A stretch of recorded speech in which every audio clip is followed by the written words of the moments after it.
దైవ చిత్తానుసారమైన దుఃఖము రక్షణార్థమైన మారు మనసు కలుగు చేస్తుంది. పశ్చాత్తాపంలోకి వచ్చాడు. ఆ ఒక్క మాట అతను కదిలించింది.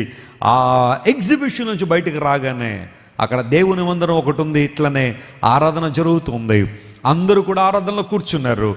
దేవుని సేవకుడు వాక్యం అంతా చెప్పిన తర్వాత మీ అర్పణలు ప్రభువుకు అర్పించండి అని కానుకలు సమర్పించే ఆ ప్రక్రియ జరుగుతుంటే ఆ యవనస్తుడు ముందుకొచ్చి నిలబడ్డాడు. దేవుని సేవకుడితో మాట్లాడుతున్నాడు, అయ్యా ప్రభువుకి ఇవ్వడానికి ఈరోజు నా దగ్గర ఏమీ లేదు, కానీ నన్ను నేనే సంపూర్ణంగా దేవునికి ఏం చేస్తున్నాను, సమర్పించుకుంటున్నాను. హల్లెలూయా.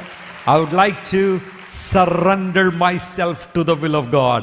Until my last breath, I want to serve Jesus. నా కడ ఊపిరి వరకు నేను యేసు ప్రభు కొరకు జీవిస్తాను అని ఆ యవనస్తుడు తన జీవితాన్ని సంపూర్ణంగా ప్రభు చేతి సమర్పించి ఆ తరువాత కాలంలో అద్భుతంగా దేవుని సేవ